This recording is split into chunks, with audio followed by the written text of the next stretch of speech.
La santé ne doit pas être gérée et administrée, on doit laisser les médecins et les hôpitaux et les cliniques soigner. Les gens qui nous gouvernent n'ont plus de notion de ce que c'est la médecine, puisque le porte-parole du gouvernement à l'époque disait « Ne mettez pas de masque, ça ne sert à rien. D'ailleurs, je ne sais pas les mettre. » Voilà les gens qui gèrent la santé. Je pense qu'ils ont été mauvais, qu'ils ont peut-être menti sur un certain nombre de choses, n'étant pas capables de dire la vérité au peuple français, pensant que nous étions des enfants qui devaient être maternés. Voilà une situation qui est dramatique.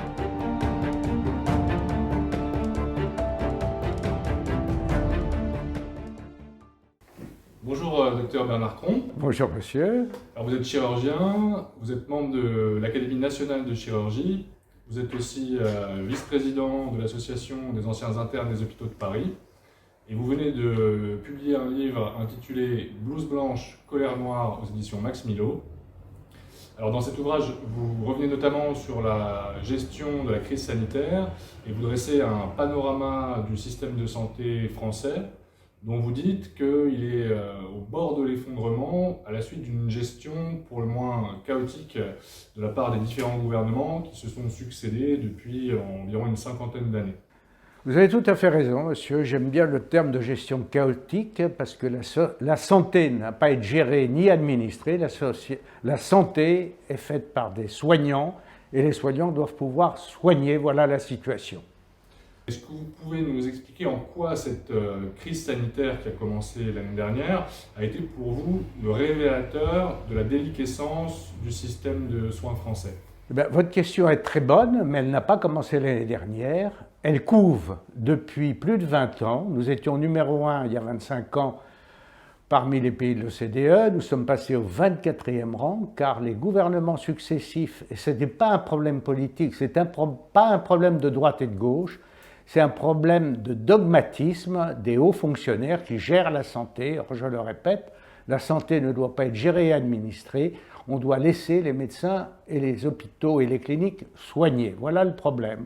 Et la crise, j'ai écrit des articles à plusieurs reprises, et j'ai fait avec mon ami André Berkoff 33 émissions sur la santé au moment où est arrivée Madame Agnès Buzyn avec les 11 vaccins, car je voyais que le projet de loi santé, qui était exactement la reprise des précédentes lois, il y en a eu 4, allait dans le même sens, l'effondrement de la médecine française, parce que je le répète, la santé doit avoir de la qualité, doit avoir des médecins, des soignants, des infirmières, des aides-soignantes, et suffisamment de lits, mais ne doit pas être gérée et administrée par des hauts fonctionnaires qui ne connaissent pas le terrain et qui ne savent pas comment faire. Dans votre livre, vous revenez beaucoup sur le rôle à la fois des politiciens, mais aussi des hauts fonctionnaires, des différents bureaucrates finalement.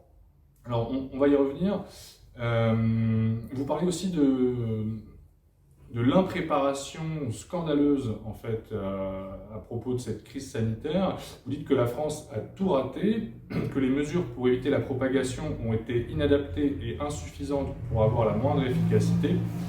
Donc les malades ont été pris en charge relativement tard. Le gouvernement, vous dites aussi, a fait beaucoup d'erreurs et parfois est même allé jusqu'à mentir. Est-ce que selon vous, cette impréparation a conduit à de nombreux décès liés à la pandémie ou à d'autres pathologies qui auraient pu être évitées ? C'est une bonne question sur les décès. Les décès de la pandémie ont été liés à la décision prise par les gens qui étaient au pouvoir au moment du démarrage de l'épidémie. Il faut savoir que du temps de Mme Bachelot, et je lui rends encore un hommage, et je sais qu'elle est malade et pas du tout en forme avec le Covid, elle a une forme sévère actuellement, avait fait un stock de max d'1 milliard. Et au moment de la pandémie, un rapport avait été envoyé au ministère de la Santé pour prévenir que nous n'avions plus que 100 millions. 100 millions, c'est la consommation d'une semaine. Les soignants à l'hôpital, les médecins traitants n'étaient pas protégés faute de masques, parce qu'ils avaient peut-être une réserve d'une dizaine de masques, mais en travaillant 10 heures par jour, ils sont vite consommés. Et il était totalement impossible de s'en fournir, puisque tous les pays étaient dans la même situation, et sans stock sanitaire, il est évident qu'on ne pouvait pas s'en procurer. J'ai essayé par des associations dont je fais partie de m'en procurer, mais c'était impossible, puisque les masques étaient réquisitionnés. Et donc s'ils auraient été livrés par avion, ils auraient été réquisitionnés par l'État sur le tarmac. Je voudrais ajouter que les gens qui nous gouvernent n'ont aucune notion de ce que c'est la médecine, puisque le porte-parole du gouvernement à l'époque disait « ne mettez pas de masque, ça ne sert à rien ». D'ailleurs, je ne sais pas les mettre. Voilà les gens qui gèrent la santé. Je répète, la santé ne doit pas être gérée ni administrée, on doit laisser les médecins soigner. Ça, c'est un premier exemple. Les autres exemples, c'est le confinement. Il est évident que dans une pandémie, le lazaret, la mise en quarantaine, l'hospitalisation des gens qui sont malades peut se faire quand il y a un petit nombre. À partir du moment où la pandémie explose, le confinement ne peut être utile que pour éviter que le nombre de malades augmente trop rapidement pour déborder le système de soins, mais à condition d'avoir un traitement ou un vaccin. Or, après le premier confinement, il n'y avait rien. Il faut se rappeler que le protocole qu'avait proposé le professeur Didier Raoult a été refusé par le gouvernement. Je ne sais pas en date d'aujourd'hui si ce protocole était efficace ou pas, mais en tout cas, il faut que les médecins traitants puissent traiter les malades, même s'il y a peu de choses, car traiter les malades permet de déceler l'aggravation. Il permet, si on pose un oxymètre au bout du doigt, de déceler la baisse de l'oxygénation avant qu'apparaissent les signes de gravité et de prendre les mesures qu'il faut pour s'adapter à ces patients. Tout ceci n'a pas été fait. Troisièmement, au moment de cet été, beaucoup de spécialistes disaient qu'on allait avoir une deuxième vague à la rentrée, mais le gouvernement, comme beaucoup de conseillers scientifiques, ne savent pas ce que c'est que ce virus, moi-même non plus, puisque c'est un virus nouveau, et il était comparé au virus de la grippe qui est saisonnier, mais ce virus n'est pas saisonnier, d'où les erreurs successives. Voilà la situation dans laquelle on se trouvait cet été. Alors, quelqu'un qui aurait anticipé la suite, c'est-à-dire qui aurait fait ce qu'il fallait pour pouvoir faire face à une deuxième vague, aurait mis en stage des infirmières en fin d'études, rappelé les 10 000 infirmières jeunes retraitées, formé des étudiants en médecine des 2 dernières années de médecine, ils sont 15 000, à la surveillance des malades en réanimation, non pas pour intuber les malades, qui est un geste fort qui nécessite d'être spécialisé, mais simplement pour surveiller les patients qui étaient sous oxygène. Ça n'a pas été fait. Donc la deuxième vague a été sévère, et au lieu de profiter de cette deuxième vague pour se dire on en aura d'autres, puisque c'est écrit dans mon livre « Bouche blanche, colère noire », qu'on aura d'autres vagues, nous sommes actuellement avec la troisième vague, il faut savoir qu'il y en aura d'autres. Donc si on ne se prépare pas à faire face à ces nouvelles vagues, nous retrouverons au mois de septembre-octobre, après l'été où les choses vont probablement se calmer, avec d'autres variants et d'autres vagues qui vont arriver. Donc il est extrêmement urgent de ramener les hôpitaux. Dans votre livre, vous parlez aussi de toutes les opérations qui ont été déprogrammées, dans les hôpitaux publics notamment, mais qui n'ont pas pu avoir lieu dans les cliniques privées, dont les lits n'ont bizarrement pas été utilisés, ou assez peu pendant la première vague en tout cas. Vous dites aussi que ces cliniques privées n'ont pas eu accès à certains produits anesthésiants du fait de restrictions de la part des agences régionales de santé. Est-ce qu'en 2021, selon vous, on peut s'attendre à avoir une surmortalité qui ne serait pas liée nécessairement à la Covid-19, mais plutôt à tous ces retards de diagnostic et à toutes ces opérations déprogrammées? L'Académie nationale de chirurgie, dont je fais partie, a fait une alarme sur les péritonites et les appendicites.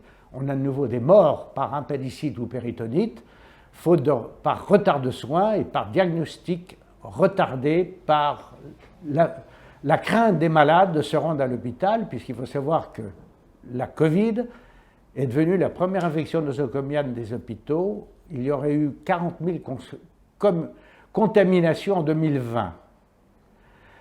Je rappelle que le personnel extrêmement dévoué s'est sacrifié, puisque nous étions en guerre sur l'autel de cette pandémie. Ils n'avaient pas de masques en nombre suffisant.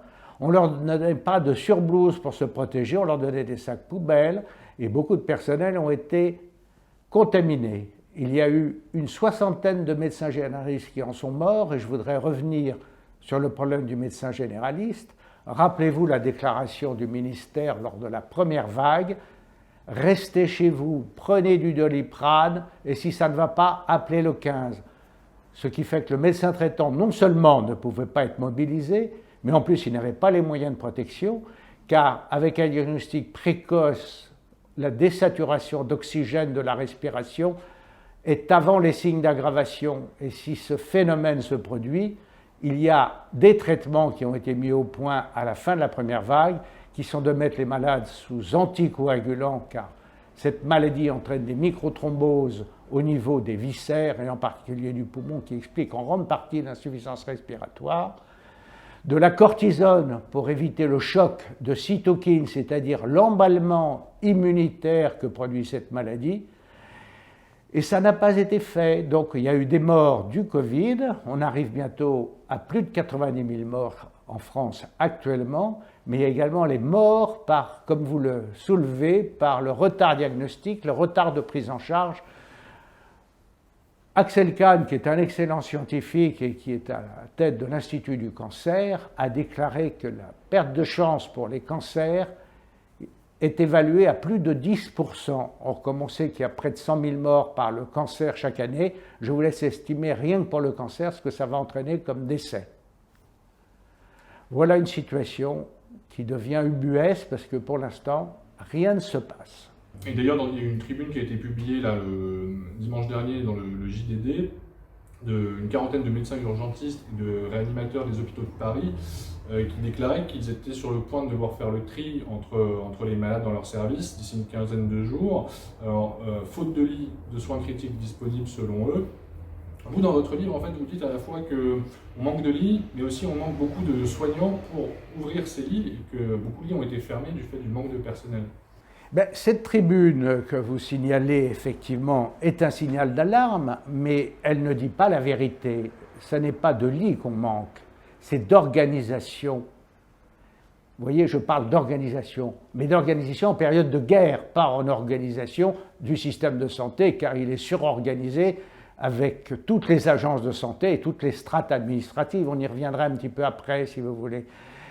Actuellement, les chiffres qui sont publiés ne correspondent pas à la vérité, car le rapport que j'ai reçu de l'Agence de santé de l'Île-de-France indique que le taux de saturation des urgences n'est pas de 110%, des réanimations, n'est pas de 110%, mais de 51%, car il faut inclure les lits de soins intensifs. On manque de lits de soins intensifs. Pourquoi? Pas parce que les lits n'existent pas.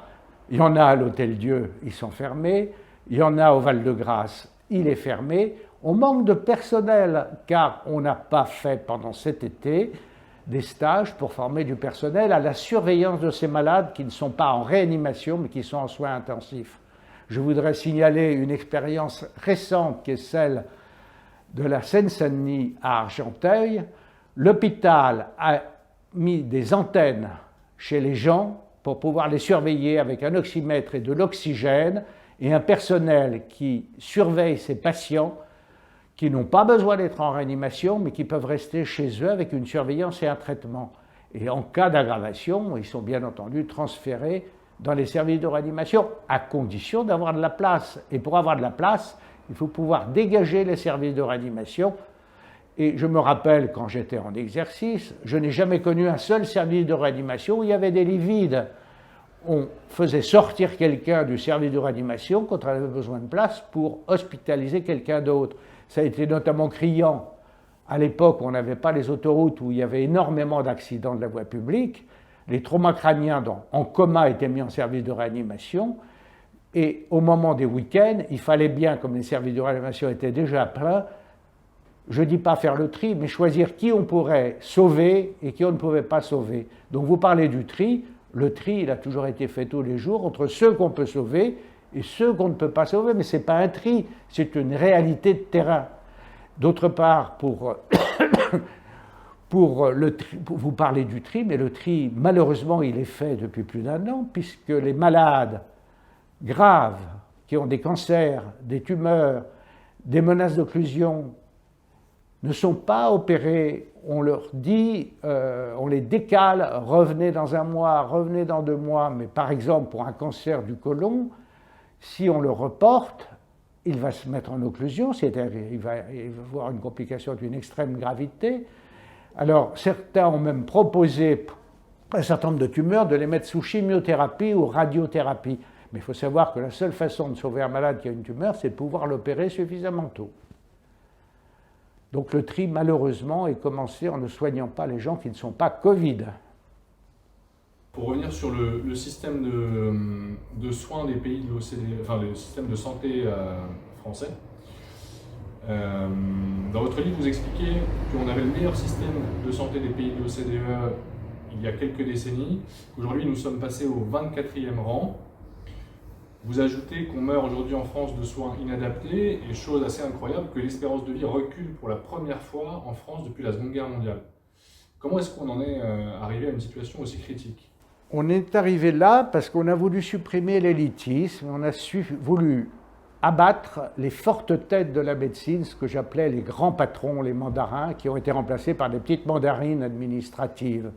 Les grands patrons avaient une école de chirurgie ou une école de médecine, ils avaient leurs élèves, ils favorisaient la carrière de leurs élèves s'ils étaient brillants et performants, ils pouvaient choisir leur personnel, ils pouvaient choisir leur personnel infirmier qui restait fidèle. Or actuellement, c'est l'administration qui décide. Donc l'administration est devenue toute puissante parce qu'on a supprimé tout élitisme, il n'y a plus de concours au moment des études de faculté de médecine, toute la formation est universitaire, et les doyens qui ont des chaires de spécialité pour pouvoir apprendre aux étudiants l'histologie, l'embryologie, la chimie, la biochimie, etc., etc., etc., forment des têtes bien pleines, mais pas forcément bien faites. Et l'époque de ma génération et des générations qui ont suivi jusqu'en 2002 profitaient de ces concours hospitalo-universitaires pour avoir une formation d'élite, plus rapide que la formation actuelle. Il y avait un concours qui s'appelait le concours de l'externat qui était supprimé en 1968. On a eu à la place des bataillons de stagiaires. Je ne sais pas si vous imaginez qu'actuellement en médecine, avec le soi-disant suppression du numerus clausus, on a 60 000 étudiants en première année. Comment voulez-vous leur organiser des stages vu le nombre de stagiaires? C'est impossible.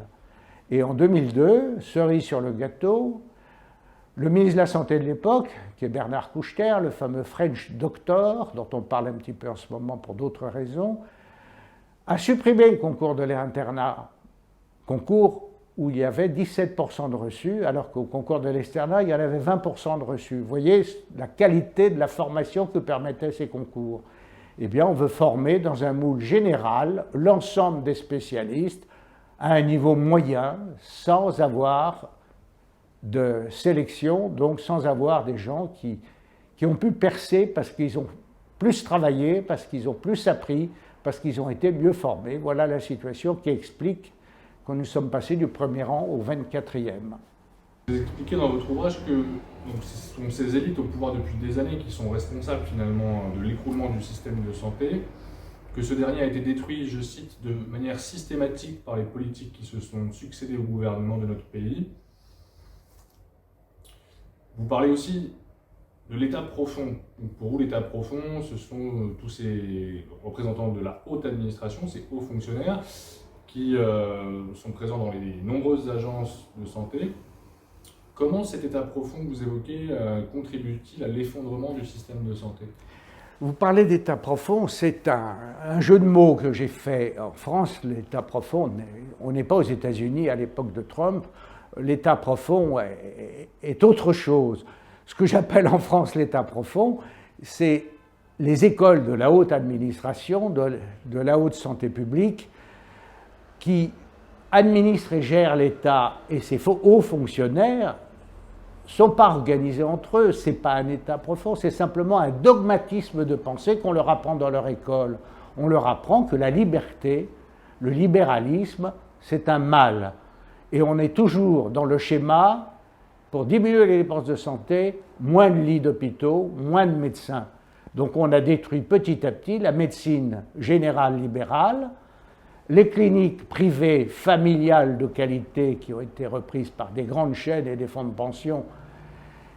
Et on a détruit l'hôpital, puisque l'hôpital lorgnait pour faire des économies de santé sur l'ambulatoire, et on a diminué de près de 70 000 le nombre de lits à l'hôpital. Il faut savoir que depuis 2 ans, on en a encore supprimé 7 000. Ce qui manque à l'hôpital, ce n'est pas les lits. Si on a du personnel performant et compétent, on peut faire de l'ambulatoire, mais si la chaîne de soins a des maillons faibles, l'ambulatoire n'est plus possible, parce qu'au lieu de démarrer l'intervention à la bonne heure, on la démarre en retard. On a des chirurgiens, il faut bien leur apprendre leur métier, qui ne sont pas forcément suffisamment bien formés à faire rapidement et en qualité une chirurgie ambulatoire. On a manque d'anesthésistes qui sont habitués à manier des curares à action rapide, et l'accumulation du retard fait que ça ne fonctionne pas bien à l'hôpital, puisque pour donner 2 chiffres comparatifs, en libéral, actuellement dans les cliniques, l'ambulatoire représente 70%, et dans l'hôpital, dans les meilleurs services, ça a du mal à atteindre 50%. Donc la crise vient du retour du monde d'avant, mais pas le monde d'avant quand nous étions premiers, le monde d'avant quand les gens qui étaient dans les ministères et qui s'occupaient des plans hospitaliers étaient à la manœuvre. Et c'est ce monde d'avant, je fixerai la date en 1996 avec les ordonnances Juppé, et puis avec les lois santé qui ont succédé, 2002, Bachelot, Touraine. Et le gouvernement actuel, qui fait la 4e loi santé avec le Ségur, s'inspire de ce monde d'avant, puisque notre Premier ministre actuel était celui qui était à la manœuvre pour l'hôpital à flux tendu, c'était l'hôpital sans lit de vide, au moment où il était conseiller au niveau des ministères dans les précédentes législatures. Et enfin, on a repris toute l'équipe de Marisol Touraine pour mettre en place au ministère de la Santé M. Salomon, M. Olivier Véran, M. Mesnier, qui s'occupe du rapport sur les urgences. On pourra en parler un petit peu des urgences si vous voulez, après, si vous avez d'autres questions à me poser. Donc en fait, on a un État qui est de plus en plus interventionniste dans le domaine de la santé notamment. On se retrouve dans un système, quels que soient finalement les politiques, puisque Juppé c'était un gouvernement de droite, et là vous parlez des ordonnances Juppé en 1996, qui ont accentué cette mainmise de l'État sur le système hospitalier, et qui ont aussi contribué à réduire drastiquement les cliniques privées avec des normes, des réglementations qui finalement les ont asphyxiées. Donc on a un État très, très, très dirigiste. Pourtant, ce qui pourrait paraître surprenant, c'est que vous dites aussi que parmi les pays de l'OCDE, dans votre livre, on est un des pays qui en moyenne consacre des parts les plus importantes de son PIB aux dépenses de santé, pour des résultats médiocres. Alors, où va cet argent? Est-ce qu'on peut parler de gaspillage finalement? Où va l'argent? C'est encore une très bonne question. Il faut savoir que 10% des dépenses de santé vont pour les honoraires des médecins. Vous voyez, c'est quand même pas énorme. Ils sont parmi les moins bien payés, vous le dites, en Europe. Absolument, 25 € la consultation, plus les primes Covid, parce que pour les calmer, on leur a donné des primes Covid pour la vaccination, pour la surveillance, pour la traçabilité. Mais enfin, la consultation, pour un médecin généraliste, à 25 €, c'est bonjour madame, asseyez-vous, vous venez pourquoi, voilà votre ordonnance, revenez la semaine prochaine. Ça ne s'appelle pas de la médecine. Donc on a sacrifié la médecine générale en créant les déserts médicaux, puisque contrairement à ce qui est dit dans la loi santé, le numerus clausus n'est pas supprimé. Il est supprimé à l'entrée, ce qui va former probablement avec ces bataillons de stagiaires futurs, non pas des médecins, mais des officiers de santé, car la grande idée qui n'est pas avouée, mais qu'on lit en filigrane, et j'en parle largement dans ce livre, dans un chapitre consacré à l'intelligence artificielle, l'idée de gens qui nous dirigent, c'est qu'on n'a pas besoin de médecins. Avec l'intelligence artificielle, les téléconsultations, la vaccination chez les pharmacies et les officiers de santé, tout ira très bien, Madame la Marquise. C'est un peu le fil conducteur, en fait, dans votre livre, c'est la réduction drastique des personnels de santé depuis des décennies. Et donc là, vous parlez effectivement d'une évolution vers une intelligence artificielle pour pouvoir remplacer ce manque de personnel. Mais pour le coup, les dépenses de santé ne baissent pas vraiment. Mais alors en fait, c'est l'administration qui draine la plupart. Ah ben vous avez répondu à ma place, c'est-à-dire que pour la dépense de santé, Je vais redonner quelques chiffres. Le déficit de la sécurité sociale l'année dernière était de près de 50 milliards, cantonné à la CADES, la caisse de diffusance, pour reporter les dépenses sur nos enfants et nos petits-enfants. Le déficit hospitalier était de 4% par an. Il était l'année dernière de près de 50 milliards. Une partie a été reprise par le Ségur de santé, mais aussi dans la caisse de diffusance, mais il reste encore 15 à 20 milliards de déficit. Ce déficit, ce n'est pas en injectant de l'argent, c'est un tonneau des Danaïdes, car les 3/4 de l'argent injecté à l'hôpital va pour l'administration, les structures de bâtiments, etc. Je vais vous donner un autre chiffre.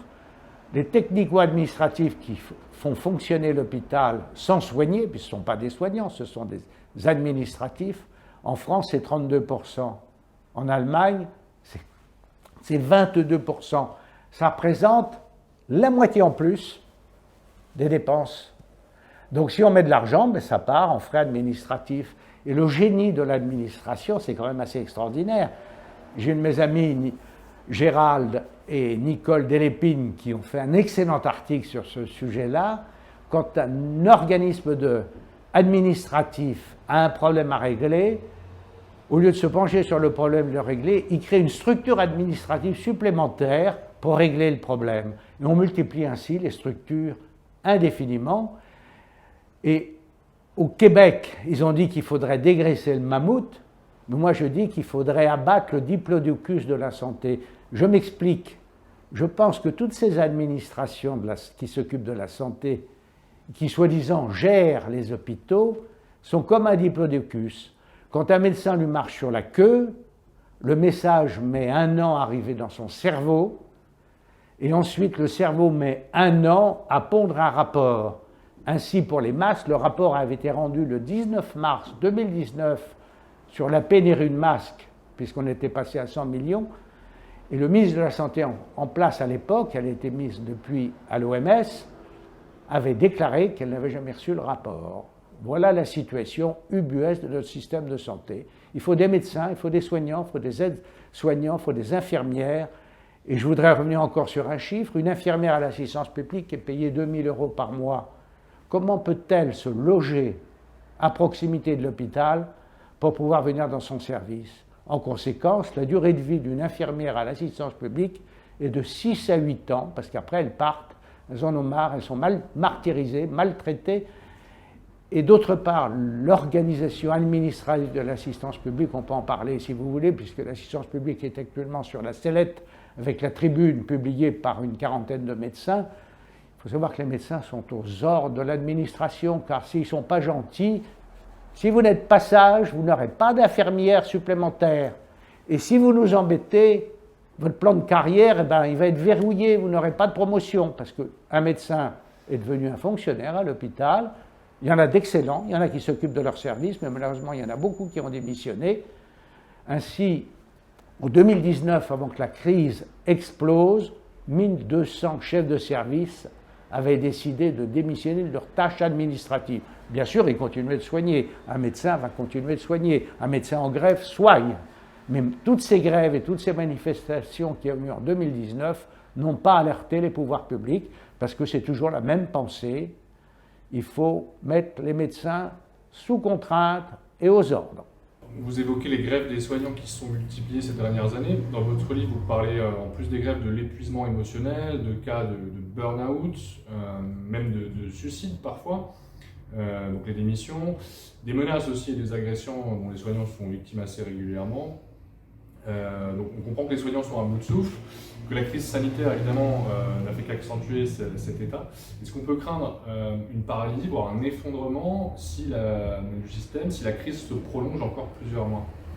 Bien, ça dépendra de l'aura que vous aurez avec cette émission, puisque c'est ma 6e interview depuis la sortie de mon livre, et ça commence à sembler bouger, puisque sur les plateaux télévisés, on commence à entendre des sons de cloche différents de la pensée unique qu'on entendait. Tout va très bien, Madame la Marquise. Je refais le jeu de mots, parce que la Marquise de Sévigné, c'est là où il y a le ministère de la Santé. Et donc, le Ségur de la Santé est une fable, puisque dans ce Ségur de la Santé, en dehors de quelques cacahuètes distribuées à des soignants, il n'y a rien. Donc, si vous voulez, si l'État arrive à entendre à la situation, et si le président de la République Et j'en appelle à lui parce que ce n'est pas lui qui est responsable de la situation. On n'a pas remonté jusqu'à lui la gravité de la situation, et ces différents ministres ont essayé de gérer la crise sans prendre les mesures qu'il fallait, des mesures absolument draconiennes, qui étaient de rappeler la réserve sanitaire, de rappeler les 10 000 infirmières jeunes retraitées qui avaient été rappelées au mois de mars. Mais il faut savoir que beaucoup n'ont pas eu la prime de distance. C'est le cas de Marseille, j'entendais Gaudin qui en parlait à la radio pas plus tard que ce matin. On ne leur a pas donné des matériels de protection, on ne leur a pas donné les primes de déplacement qui leur étaient promises. Donc elles sont fatiguées, elles ont peur d'attraper la maladie. Et avec ce qui s'est passé avec la vaccination et les quelques accidents de thrombose qui ont été signalés avec le vaccin AstraZeneca qui est réservé au personnel soignant, puisque les gens jeunes n'ont pas le droit à accéder aux vaccins messagers que sont le Pfizer ou le Moderna, faute de vaccins commandés. On en revient toujours au même problème. On a fait confiance à l'Europe pour commander les vaccins, mais l'Europe n'a pas commandé les vaccins parce qu'elle voulait les sous-payer par rapport aux pays qui les payaient cher. Par rapport, par exemple, à Israël qui a commandé des vaccins jusqu'à 56 $ la dose, l'Europe, je crois, a plafonné le prix à 32 $ la dose. Alors évidemment, quand il y a pénurie, on vend au plus offrant. Voilà l'action. Encore une administration de plus. On a un système administratif en France qui pourrait être très performant s'il n'y avait pas la multiplication des strates, et on se confie à l'Europe pour la commande des vaccins. On veut même, sur le plan politique, ne pas commander des vaccins qui semblent efficaces. Je ne suis pas compétent pour dire s'ils le sont ou pas, mais par exemple le Sputnik V ou 5, selon la façon dont on l'appelle, semble efficace, mais l'Europe ne veut pas le commander pour des raisons politiques, qui est alignée sur les USA. Est-ce que l'Europe a raison ou tort? Je ne suis pas épidémiologiste, je ne suis pas de notaire, et je n'ai pas de marc de café, ni boule de cristal. Je ne sais pas quel est le vaccin qui est le plus efficace, et je ne sais pas si ces vaccins nous protégeront contre les variants. C'est un des chapitres du livre Blouse blanche, colère noire, parce que l'avenir est à écrire, et aucun infectiologue, aussi performant soit-il, ne peut dire comment va être cet avenir. On peut faire simplement des hypothèses, on peut en parler si vous voulez. Oui, tout à fait. Alors sur l'Europe, elle n'avait pas été aussi économe quand il s'est agi d'acheter des doses de remdesivir, par exemple. Là, on a sorti la planche, le chéquier. Ah, vous mettez le doigt là où ça fait mal. Ça fait même très mal. Parce que c'est ça la vérité. C'est le rôle des big pharma, c'est le rôle des conflits d'intérêts, c'est le rôle du conseil scientifique qui n'est pas un conseil scientifique, qui est un conseil politico-économique. Il n'y avait pas de pneumologue dans ce conseil scientifique. Or, au début, cette pandémie semblait une maladie pulmonaire. Or, c'est une maladie qui atteint tous les organes. Ce n'est pas une maladie pulmonaire, c'est une maladie notamment qui atteint les vaisseaux, qui explique ces thromboses et des insuffisances respiratoires. Je ferme cette parenthèse.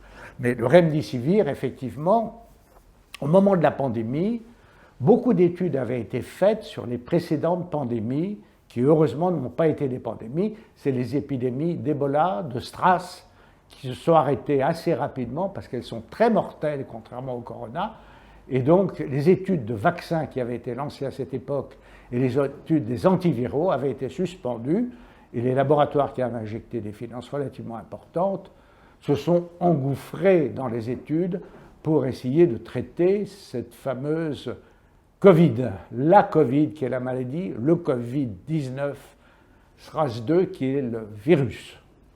Eh bien, ils croyaient aux antiviraux. D'une part, parce que ça rapporte beaucoup d'argent, d'autre part, parce que c'est une étude. On ne sait pas traiter les maladies virales. Il n'y a pas de traitement des maladies virales. Donc l'avenir, comme ça a marché pour le sida, sans les guérir, mais en stoppant leur évolution, l'association d'antiviraux semblait une voie d'avenir.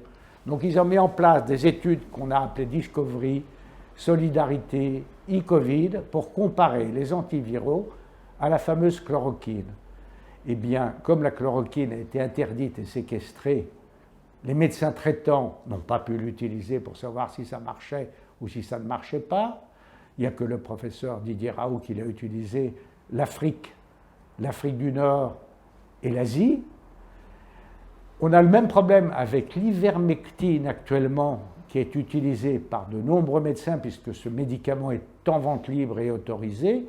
On ne sait pas si ça marche ou pas, mais il y a un médecin qui vient de publier une série de 50 patients de son expérience. Ces 50 patients ont été mis très tôt sous ce traitement et il n'y a eu aucun décès dans cet échantillonnage.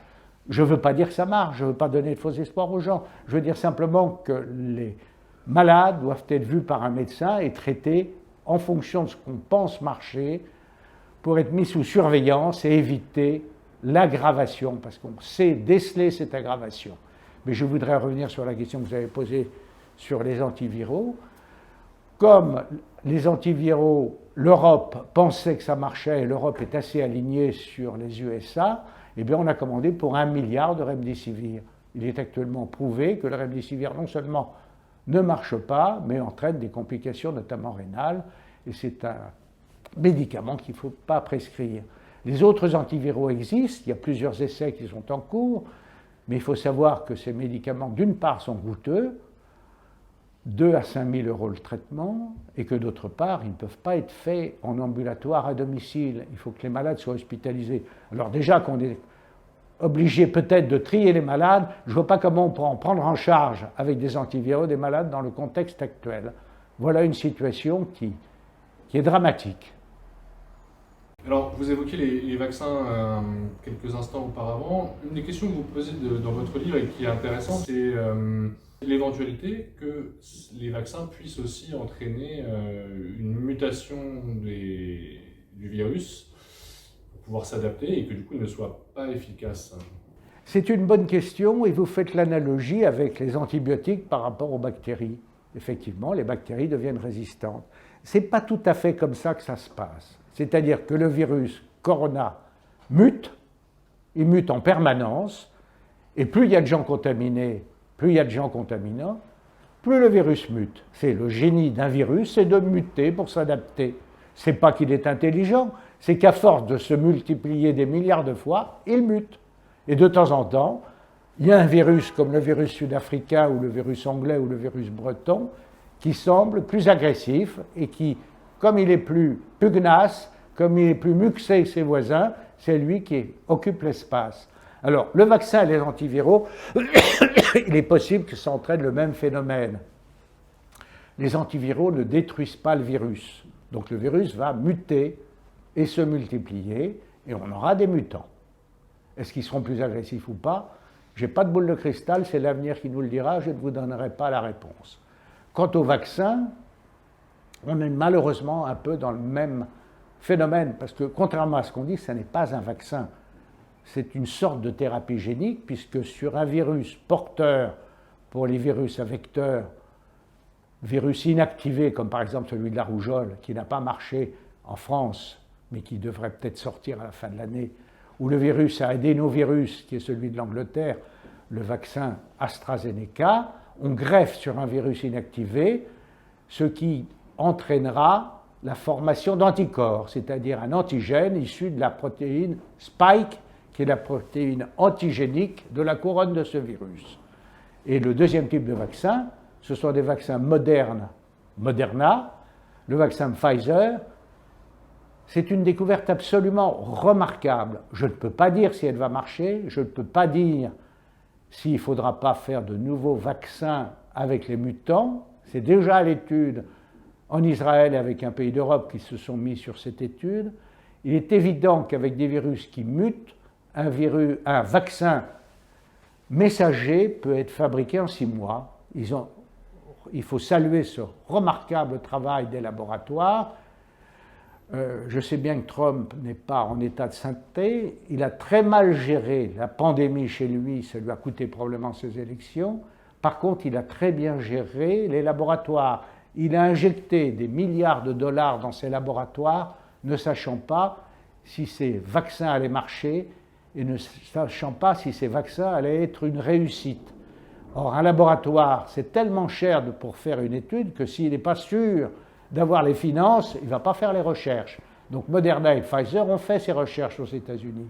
Ce sont des vaccins qui marchent, puisqu'on voit en Israël qui ont vacciné avec une première dose 90% de sa population à risque et la moitié de sa population générale avec une deuxième dose. Ils sont en train de rouvrir les restaurants, ouvrir les salles de théâtre. revivre de façon normale. Donc l'espoir, c'est de vacciner la population. On en est très loin en France. Et le problème, si le virus continue de circuler, c'est qu'on risque d'avoir des virus qui seront résistants à ces vaccins et qu'il faudra fabriquer des vaccins nouveaux pour les virus mutants. Voilà l'inquiétude pour l'avenir, mais peut-être que ça ne se passera pas comme ça, espérons-le. Dans votre ouvrage, vous évoquez aussi donc, certains problèmes de conflit d'intérêts entre des agences et des laboratoires. Vous parlez notamment de l'Agence nationale de sécurité du médicament, la NSM. Vous parlez aussi d'hommes politiques qui peuvent parfois être sous l'influence de lobbies. Est-ce qu'il y a une forme de corruption qui gangrène aussi les décideurs publics et qui peut expliquer que certaines décisions qui ont été prises ces dernières années n'allaient pas nécessairement dans le sens de l'intérêt général? Je pense que votre mot est excessif. Ce n'est pas un problème de corruption. L'homme est corruptible, quel que soit son niveau socio-économique. Ce n'est pas un problème de corruption. C'est simplement qu'à partir du moment où un scientifique et un expert connaît bien une pathologie, les laboratoires s'y intéressent forcément, parce qu'un expert ne peut pas travailler seul et ne peut pas ne pas être subventionné d'une façon ou d'une autre. À partir du moment où un expert a des conflits d'intérêts avec un laboratoire, qu'est-ce que c'est qu'un conflit d'intérêts? C'est si quelqu'un travaille pour un laboratoire pour des recherches, mais il ne travaille pas uniquement pour ce laboratoire. Il a son poste de chef de service ou d'épidémiologiste, il a d'autres activités. Mais il est, entre guillemets, pas sous influence, mais influencé par le travail qui est de recherche qu'il fait pour le laboratoire.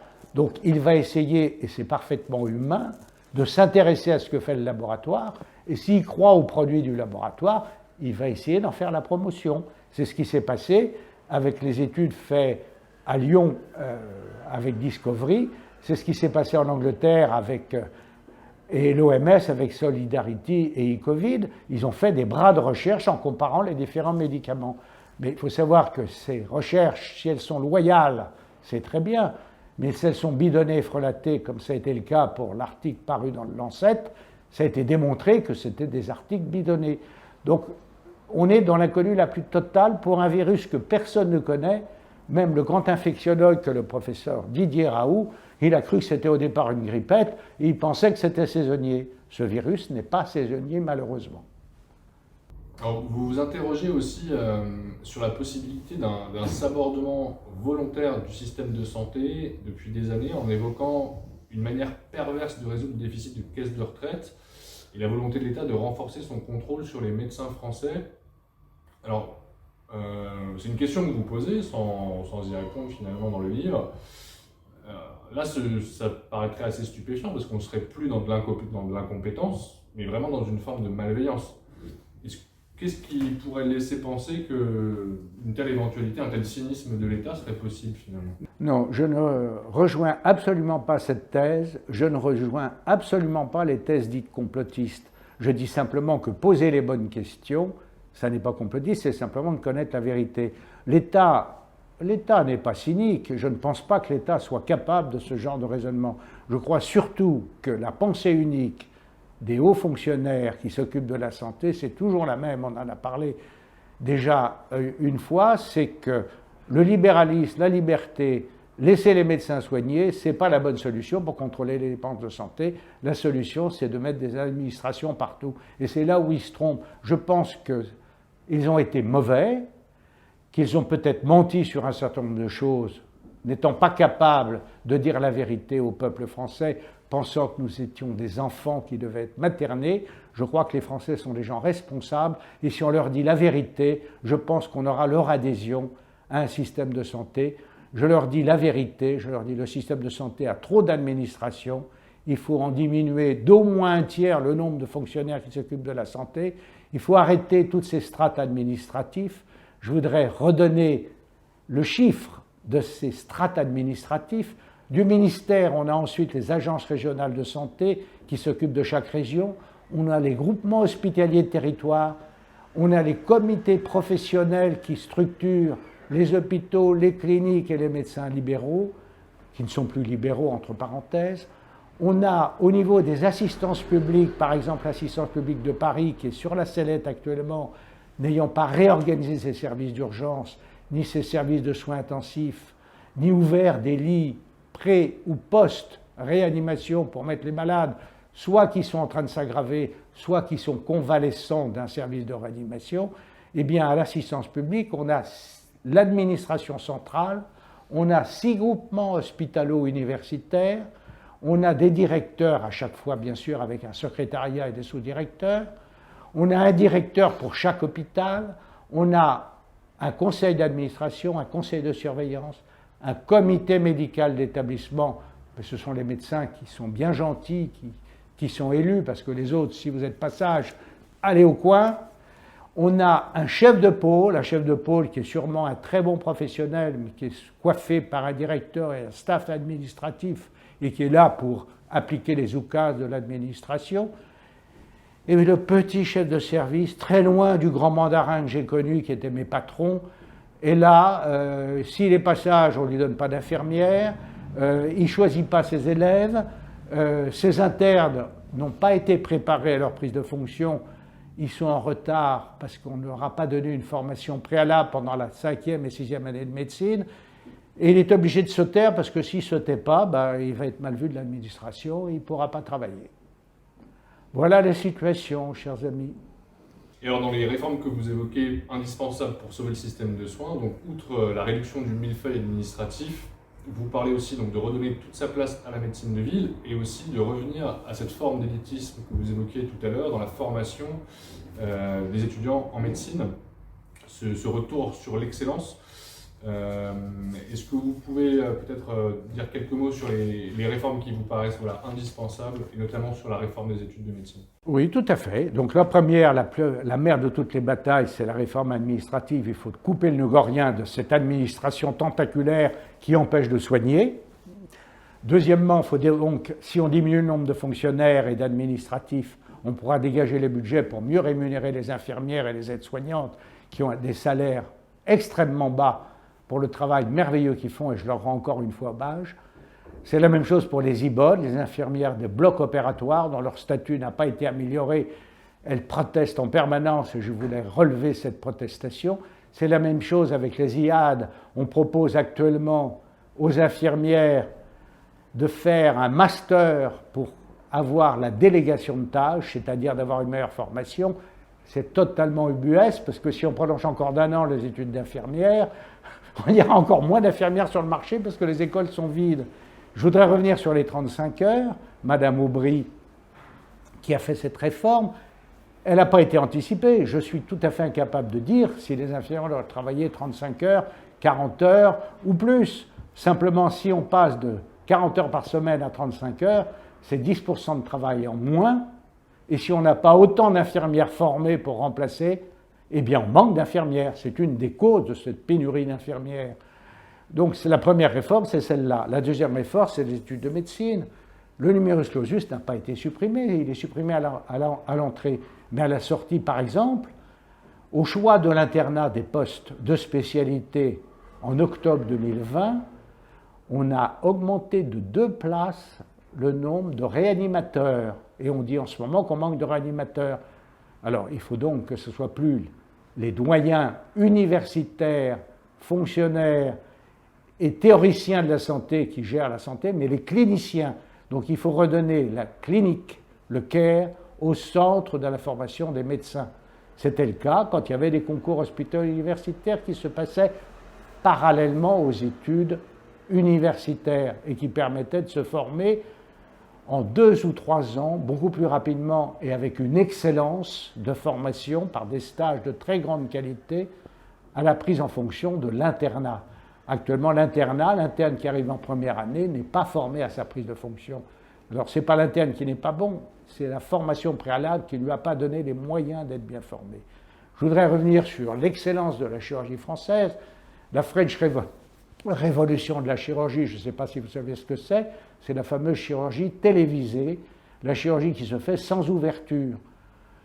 J'ai connu un médecin qui s'appelait Philippe Moret, qui était un des inventeurs de cette technique, on l'a traité de fou. Il a monté un centre dans les années 90 qui était déjà de la chirurgie ambulatoire. La Sécurité sociale ne lui a pas donné l'agrément de fonctionnement. Donc il a fait un dépôt de bilan, il a fait faillite, et il est parti former des bataillons de chirurgiens à l'étranger. Voilà comment on traite les promoteurs de la chirurgie. Je me souviens, en ce qui me concerne, quand j'ai inventé les prothèses biliaires qui permettaient de remplacer la voie biliaire principale qui va du foie au tube digestif, j'ai mis des années avant de faire une publication en France parce qu'ayant démissionné de l'assistance publique, je n'étais pas très bien vu par l'Association française de chirurgie et c'est grâce à la chirurgie internationale que j'ai pu développer cette technique avec des interventions qui ont été faites par quelques collègues qui croyaient à cette technique en France et par des collègues étrangers.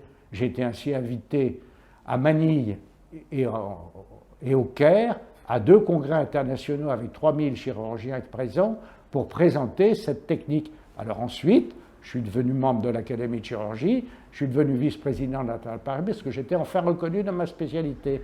Mais j'étais une forte tête et j'ai démissionné de l'assistance publique parce que je ne voulais pas entrer dans ce moule de fonctionnaire. Est-ce que vous pensez que la gestion de Vous dites que votre livre, que la gestion de la crise sanitaire bouleversera longtemps la société, il y aura une influence majeure sur les prochaines élections présidentielles. D'une part, est-ce que vous pensez que la gestion de la crise sanitaire pourrait coûter les élections à Emmanuel Macron s'il décide de se représenter en 2022 ? Et d'autre part, est-ce que vous voyez un candidat qui est capable de porter les réformes que vous appelez de vos voeux pour le système de santé français ? Eh bien, je n'ai pas de boule de cristal, je ne sais pas lire l'avenir et tous ceux qui ont voulu prédire l'élection présidentielle se sont en général trompés. Je ne sais pas si le président actuel a des responsabilités ou pas. Je crois que surtout, tous les hauts fonctionnaires qui naviguent autour de lui au ministère de la Santé et dans les agences ne lui rendent pas des rapports réels sur la situation, car ils n'ont pas pris conscience de cette situation. Est-ce que parmi les autres candidats, il y en a qui ont un programme de santé? J'ai regardé lors d'une émission, lors des précédentes élections présidentielles, les programmes des différents candidats.